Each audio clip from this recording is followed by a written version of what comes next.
I let a lot of people down. I let my students down. I hosted the Oscars. I let them down. I let my coworkers down on my movies. I remember not one set, multiple sets. James Franco's latest appearance did not begin with a movie trailer, a red carpet, or a carefully prepared interview. It began with him sitting in front of a camera and saying something almost impossible to ignore. "This is James Franco. Me. Really, James Franco." He then insisted the account was actually his and made another strange clarification. He was not AI. Then came the sentence that changed the mood completely. "Some serious stuff is going on." Franco held up a handwritten sign featuring the number 2319 and told viewers to follow him because he was about to show them some crazy stuff. There was no polished production, no obvious studio branding, no celebrity-style announcement. That roughness was exactly what made the clip so effective. Viewers could not immediately tell whether they were watching a genuine personal message, an elaborate performance, or the beginning of an unusual promotional campaign. Within hours, people were dissecting every detail. The stranger the video felt, the more attention it received. But the number on that handwritten sign was only the beginning. The number 2319 immediately became one of the biggest clues in the entire story. Fans recognized it from Monsters, Inc., where 2319 is used as an emergency code for human contamination. That connection does not prove Franco chose the number for that reason, but it was enough to send viewers down a rabbit hole. Why would an actor suddenly hold up a number associated with contamination and chaos while insisting that something serious was happening? Franco never offered a straightforward explanation that settled the question. Instead, the mystery grew with every new video. Some viewers believed the number was part of a scripted storyline. Others wondered whether it was simply an inside reference, connected to a project that had not yet been revealed. The important thing is that Franco appeared to understand exactly how strange the moment looked. He did not explain everything. He gave viewers just enough information to start theorizing. And once people began looking for clues, they discovered something even more unsettling about the account itself. The tone became darker when Franco began talking about being watched. In later clips, he suggested that something unusual was happening around him, and even warned viewers that if he suddenly disappeared, they would know something had happened. He also made references to something supposedly not human in his garage. None of these claims have been independently established as real events, and that distinction matters. But online, the uncertainty became part of the attraction. Viewers were no longer simply asking what Franco was promoting. They were asking whether the videos were supposed to feel disturbing. The presentation seemed deliberately raw, almost like viewers had accidentally stumbled onto something private. That made every pause, every handwritten message, and every strange statement feel like another piece of a puzzle. Some commenters begged him to explain what was going on. Others said the videos genuinely frightened them. A few suspected artificial intelligence or an elaborate publicity stunt. Yet there was one detail that made the promotional theory much harder to dismiss. When viewers investigated the account, they noticed something unusual. Franco's page appeared to have an extremely limited set of follows, including a connection to Love Meets in the Sunshine and its director, Christian Guiton. That discovery changed the conversation almost instantly. If Franco was truly trying to warn people about something happening around him, why were his social media connections pointing toward a film project? Suddenly, the bizarre videos could be viewed through another lens. Maybe the strange behavior was part of a story. Maybe the account was being used to blur the line between the actor and the character or world he was promoting. But even that theory had problems. Franco repeatedly insisted he was not simply making promotional content, which made the whole thing feel deliberately ambiguous. The more viewers searched, the more possible connections they found. And then investigators noticed something in the actual footage that made the movie theory considerably stronger. The biggest clue was not a statement from Franco at all. It was hidden inside the footage. Online investigators noticed visual similarities between locations or objects appearing in Franco's TikTok videos and material associated with Love Meets in the Sunshine. That was enough to shift the conversation from, "Is something wrong with James Franco?" to a much more complicated question. Is James Franco creating a mystery around a film? The connection is intriguing, but it still does not prove exactly what the videos are meant to accomplish. It could be an unconventional marketing strategy. It could be part of an artistic project. It could even be a deliberately confusing mixture of reality and performance. What matters is that the evidence gives viewers a reason to question their first impression.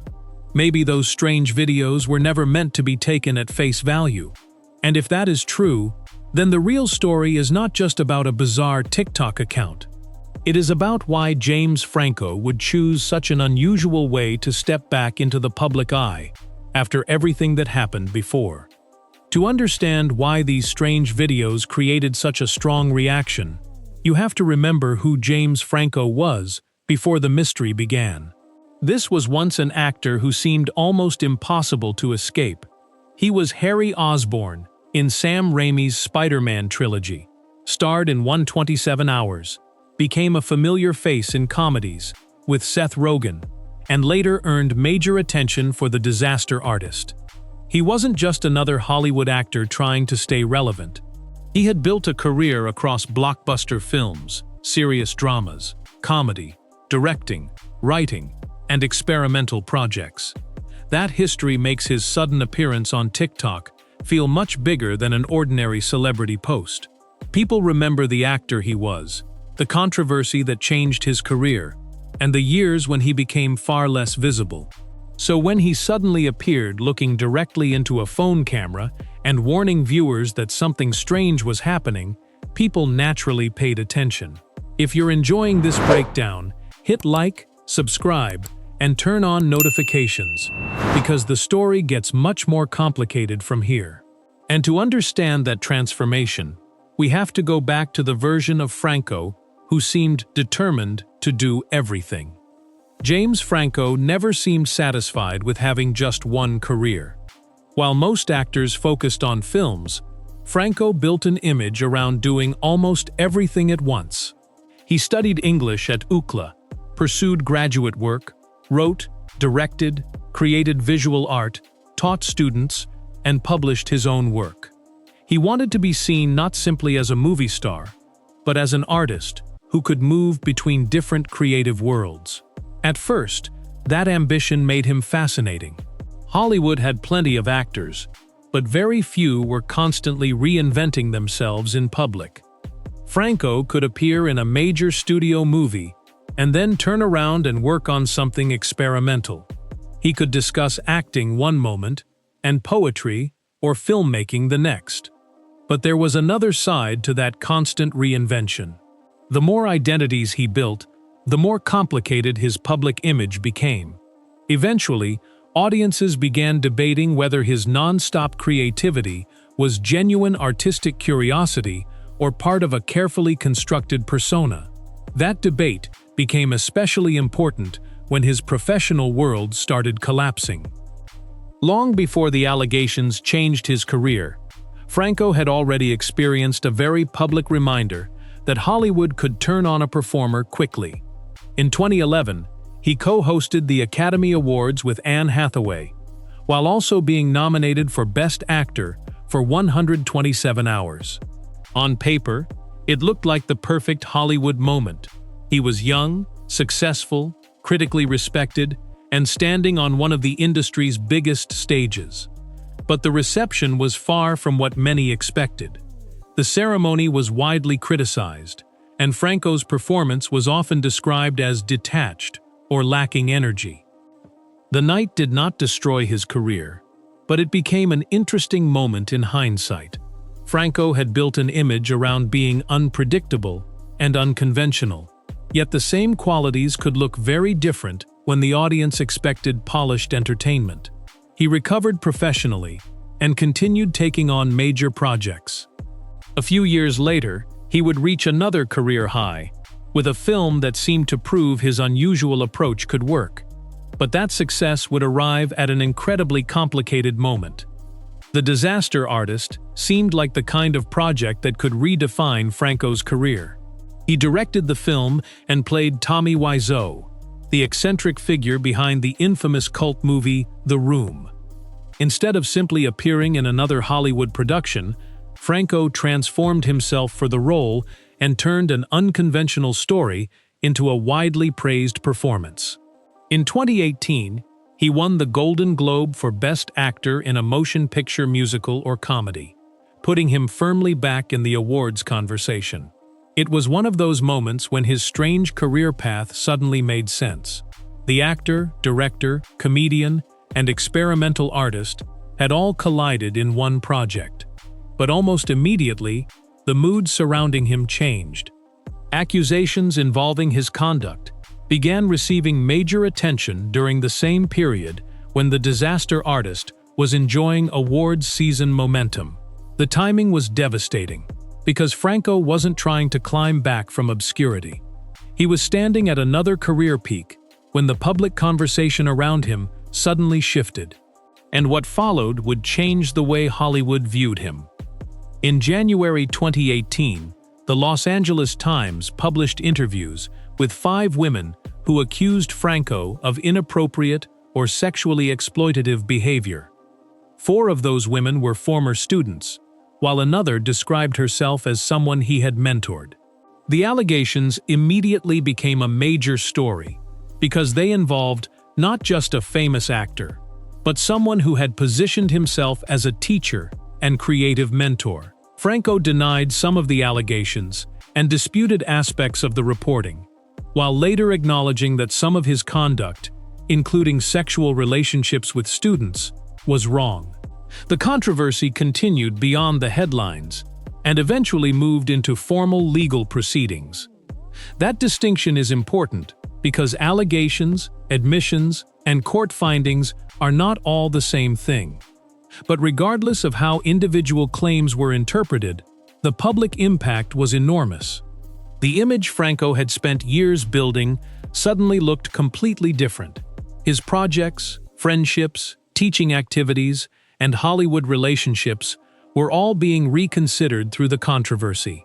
And the next stage would take the story out of the headlines and into a courtroom. Studio 4 became one of the most important pieces of the controversy because it connected Franco's celebrity status with his role as a teacher and mentor. The acting school he co-founded offered aspiring performers access to classes and creative opportunities. But once former students came forward, that same environment became central to serious allegations against him. The accusations involved claims of inappropriate conduct and abuse of professional boundaries. Franco and the other defendants disputed wrongdoing. Still, the controversy changed how people viewed the school and Franco's position within it. What once looked like another extension of his creative ambition now carried much heavier questions about power, trust, and responsibility. And those questions soon moved beyond interviews and headlines. In 2019, former students Sarah Tither Kaplan and Tony Gall filed a class action lawsuit connected to Studio 4 and entities associated with Franco. The legal claims included allegations of sexual harassment, exploitation, and coercion, along with other disputes involving the school. Franco and the other defendants denied liability. The lawsuit changed the nature of the controversy because it was no longer simply a media story. There was now a formal legal battle attached to it. The case continued for years before reaching a settlement, and the eventual figure made headlines around Hollywood. The lawsuit eventually resulted in a proposed settlement worth about $2.235 million. That number became one of the most recognizable facts surrounding the controversy. But there is an important distinction. A settlement is not the same as a court finding that someone was guilty of the allegations. Franco did not admit liability as part of the settlement. Still, The agreement showed just how serious and costly the dispute had become. By this point, the damage extended far beyond one film or one headline. His professional relationships were changing too. One of the biggest would soon become impossible to ignore. Franco later acknowledged that he had sexual relationships with students and said that doing so was wrong. That statement became significant because it came directly from him rather than from critics or reporters. At the same time, it did not resolve every allegation that had been made against him. Some claims remained disputed, while others were addressed through the legal process. The result was a complicated public picture: denials on certain allegations, an acknowledgement of inappropriate conduct involving students, and a settlement connected to the lawsuit. For many viewers, that was enough to permanently change their perception of him. But perhaps the most personal consequence came from someone who had once been one of his closest creative partners. For years, James Franco and Seth Rogen were practically inseparable on screen. They worked together on Pineapple Express, This Is the End, The Interview, and The Disaster Artist, building a partnership that became a major part of Franco's identity. After the controversy, that relationship broke down. Rogen eventually said he had no plans to work with Franco again, and that they had not spoken for a long time. Franco later acknowledged that their friendship was likely over.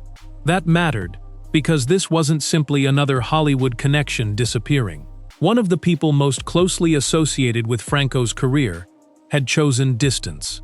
And with that relationship gone, Franco's already shrinking place in Hollywood became even harder to recognize.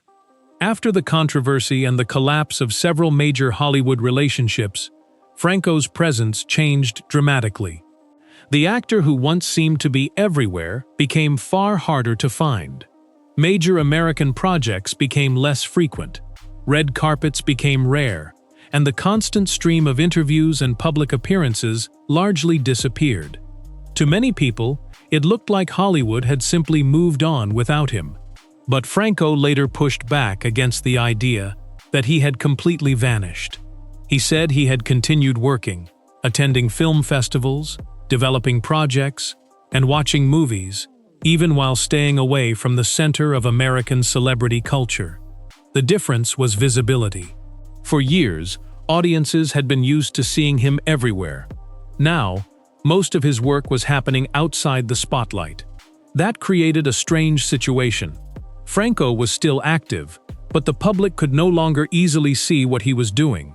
And eventually, he began explaining what those quiet years had meant to him. In later interviews, Franco described the years after the controversy as a period that forced him to rethink how he lived.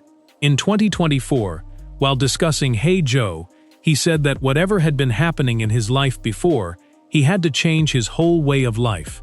He spoke about changing his priorities and stepping away from patterns that had not been healthy for him. Those comments gave audiences a glimpse into how Franco viewed the period away from Hollywood. But they also created another debate. Some people heard genuine reflection from someone who had been forced to confront serious problems. Others felt that his language remained broad and focused more on personal transformation than on the people affected by the controversy. That tension followed him into his comeback. Because returning to work was one thing, convincing audiences that he had truly changed was something else entirely. Franco's return did not begin with a giant Hollywood blockbuster.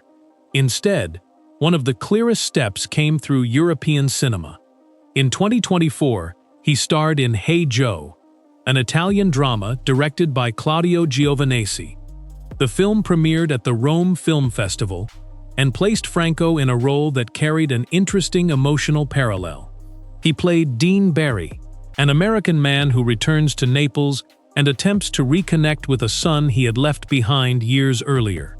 The character is dealing with regret, lost time, and the consequences of past choices.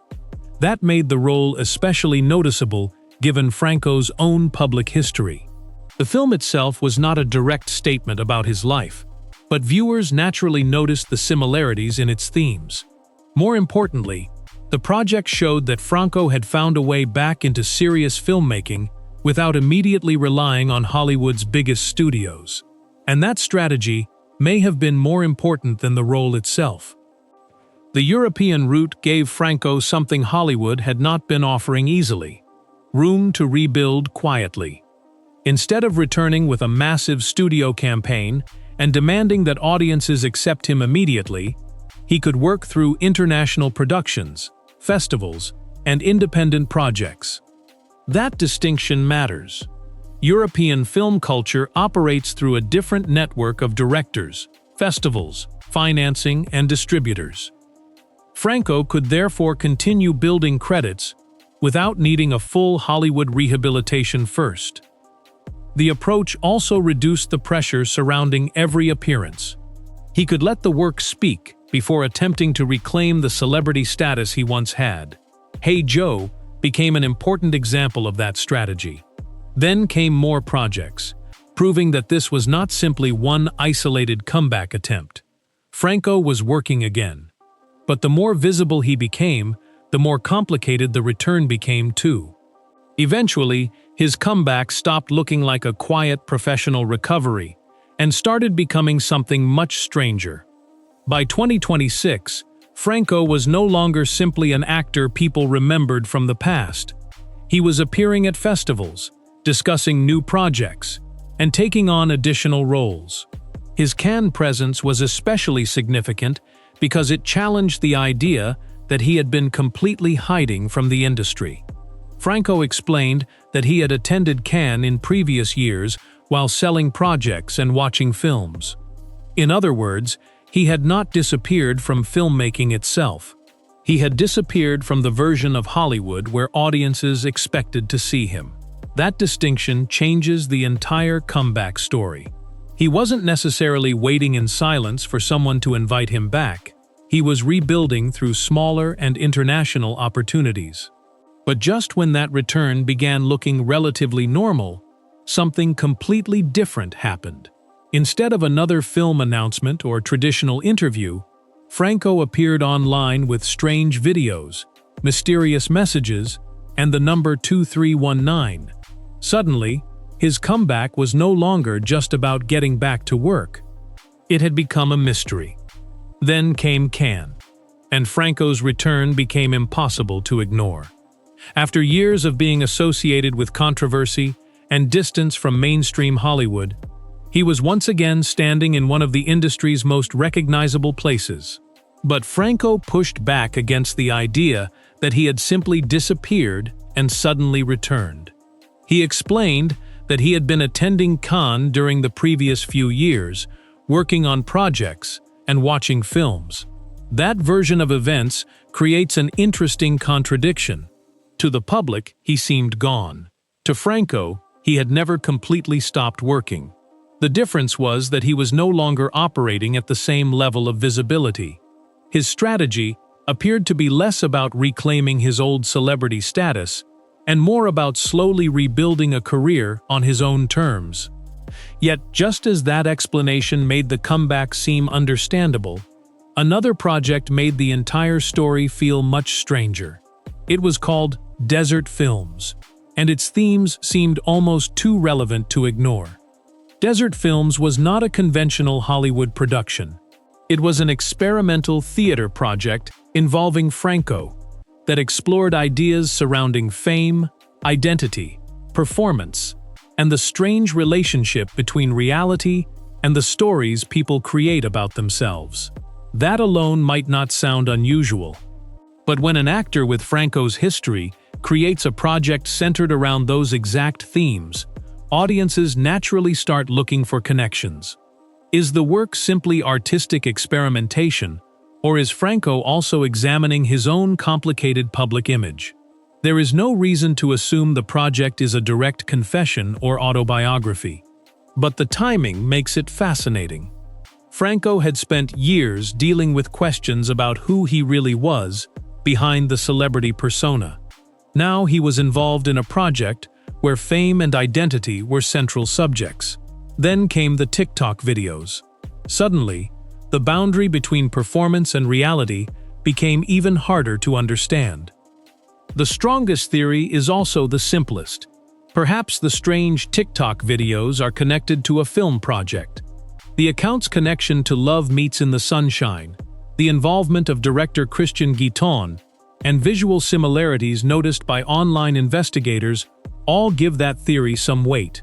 But there is still a major problem. Franco's videos are designed to make viewers question what they are seeing. He insists he is real. He says he is not AI. He talks about being watched and warns that something serious is happening.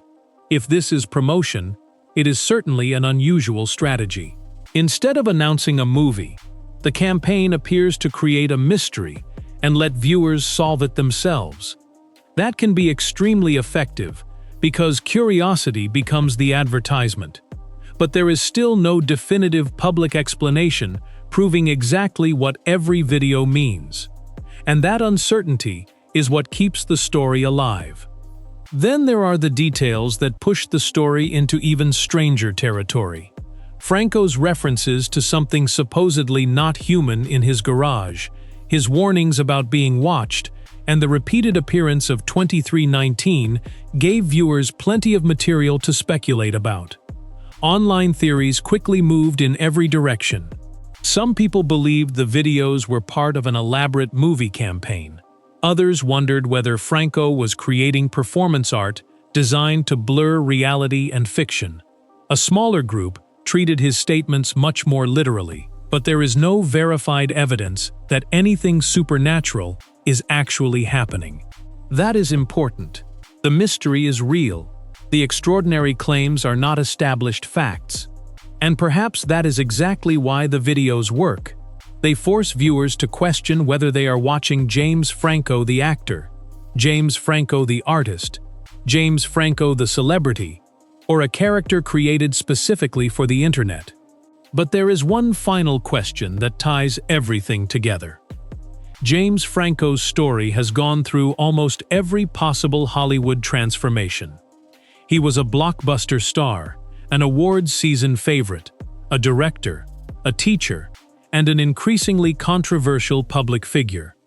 Then came the allegations, the legal battle, the settlement, damaged relationships, and years of dramatically reduced visibility. After that came a quieter return through European cinema, new projects, festival appearances, and Franco's own claims that he had changed his life. Now, instead of returning through a traditional Hollywood announcement, he is appearing on TikTok with mysterious messages, a handwritten 2319, warnings about being watched, and connections that may point toward a film project. Maybe it is an elaborate marketing campaign. Maybe it is performance art. Maybe the explanation is much simpler than the internet wants it to be. But that uncertainty is exactly what makes the comeback so fascinating. James Franco spent years being impossible to ignore. Then he disappeared from the spotlight. Now, somehow, he has found a way to make people watch again, without telling them exactly what they are watching.